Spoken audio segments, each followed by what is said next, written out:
Fala pessoal! Pessoal, nesse vídeo aqui eu vou responder uma pergunta que as pessoas têm me feito muito devido a esse conflito recente entre Israel e Palestina. Ronaldo, tem profecias na Bíblia para o dia de hoje que se aplicam a esse conflito que está acontecendo lá em Israel e Palestina? Bom pessoal, a minha resposta é sim e não, tá? É uma resposta bem ambígua, mas eu vou explicar para vocês por quê. Toda profecia bíblica, que eu já ensinei aqui para vocês no canal, elas têm um tempo determinado para acontecer. E esse tempo é próximo, porque Deus estava alertando o seu povo e condicionando as coisas do seu povo que ele iria fazer. Por exemplo, se aliares ao Egito, eu levantarei a Babilônia contra vós. Então é claro que aquele tem um momento específico, um rei de Israel específico. Se ele se aliasse a um outro reino que Deus não queria, ele ia levantar uma outra potência estrangeira para combater Israel. Então, esse é o contexto imediato das profecias. Então é claro que todas as profecias da Bíblia, elas já aconteceram, tá? Agora tem um mas nessa história. E eu, como tenho um canal de teologia, eu tenho o dever de informar, para cada um tire suas próprias conclusões, tá bom? Algumas pessoas sempre entenderam que algumas profecias da Bíblia, elas teriam sentido polissêmico ou cíclico. O que é polissêmico? Seria que elas seriam cumpridas mais de uma vez.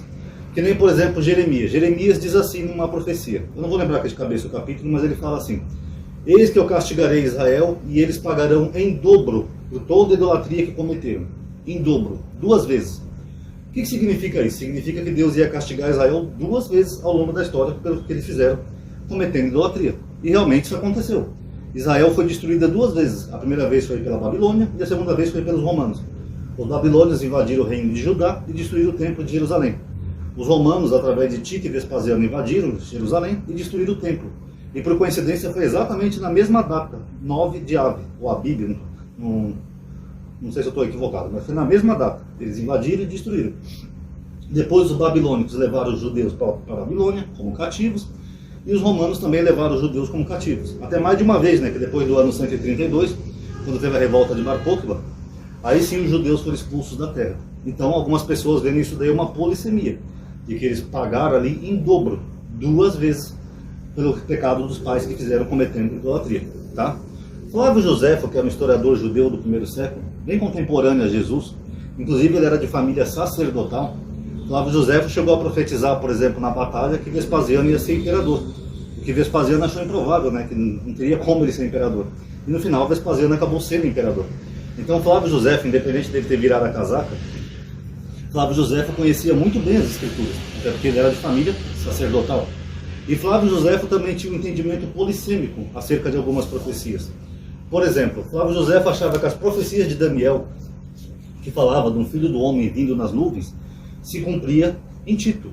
Então, com certeza ele deveria saber que aquilo era uma referência à época lá de Antíoco Epífanes, mas mesmo assim ele aplicava essa profecia a Tito. Ele dizia que Tito ia ser um rei estrangeiro, que Deus ia ungir para trazer juízo sobre Israel. Tito e Vespasiano, né, no caso, né, ele colocava os dois igual, né, pai e filho. Tanto que ele se baseava, por exemplo, em Ciro, rei da Pérsia, que Ciro foi chamado de ungido por Deus, meu ungido, meu Messias. Então não seria a primeira vez, no entendimento de Joséfo, que Deus ia usar um rei estrangeiro para trazer juízo sobre Israel, tá? Então esse era o entendimento de Flávio Joséfo da época, tá? Isso é notório, está na obra dele, quem quiser dar uma pesquisada aí que vocês vão achar fácil. Então algumas pessoas acreditam que algumas profecias, mesmo tendo acontecido, elas podem ter acontecer novamente, vamos dizer assim. Por exemplo, o autor do Apocalipse. O autor do Apocalipse, ele pega várias profecias que já aconteceram no Velho Testamento, mas ele coloca ali na época do período romano, mesmo sabendo que aquelas profecias já aconteceram. Porque ele via coisas semelhantes entre as profecias. Que nem, por exemplo, os 4 cavaleiros. Isso aí é de Zacarias. Uma profecia lá que já aconteceu no passado, mas ele coloca no Apocalipse, dizendo que iria se repetir. Por exemplo, Gog e Magog. É uma profecia lá de Ezequiel, que também já aconteceu no passado. Mas o autor do Apocalipse, ele tem o entendimento que Jerusalém ia ter uma guerra tão grande como foi aquela guerra do passado. No caso, a guerra com os gregos. E realmente foi parecida, a guerra com os gregos e a guerra dos romanos. Então o autor do Apocalipse, ele faz uso de profecias que já aconteceram no passado, para dar a entender que aqueles acontecimentos do período romano iam ser bem semelhantes aos acontecimentos do período grego, como de fato foram mesmo. Muitas similaridades a gente pode encontrar. Por exemplo, Antíoco Epífanes, ele colocou um busto de Zeus Olimpo, né, no templo de Jerusalém. Quando chega já no 2º século, o imperador Adriano, ele manda colocar uma estátua dele mesmo como Deus no local que era o templo de Jerusalém, que tinha sido derrubado. Então são acontecimentos parecidos. Então por isso que alguns têm essa interpretação, de que algumas profecias são polissêmicas ou cíclicas, que mesmo que elas já tenham se cumprido no passado, a história vai acabar se repetindo. Lembrando que eu só estou informando porque o canal é de exegese e teologia, tá? Cada um acredita no que quiser. Agora, sobre os atuais conflitos, desde que Israel retornou, tem duas profecias que algumas pessoas entendem que seria acerca disso, tá? A primeira é de Oséias capítulo 6, versículo 1 e 2. Oséias fala assim: Eis que Deus nos destruiu e nos despedaçou e nos fará sarar, nos sarará. Ele nos destruiu e nos sarará. E ao terceiro dia viveremos diante dele. Bom, ali está falando que o povo judeu foi massacrado, né, os israelitas, pelo próprio Deus, segundo Oséias, e que no terceiro dia eles estariam restaurados diante de Deus, tá? Se a gente for pegar aquela parte da Bíblia que fala que um dia para Deus é como 1000 anos, então 2 dias seriam 2000 anos, e o terceiro dia seria o terceiro milênio. E realmente os judeus ficaram 2000 anos levando porrada, desde que eles foram expulsos lá de Jerusalém, em tudo que é lugar da Europa. Pogroms, inquisições, as cruzadas com os muçulmanos, a Rússia czarista, o nazismo, tudo isso eles levaram porrada de tudo que é lado que vocês possam imaginar. 2000 anos fugindo de uma cidade para outra, de um lugar para outro.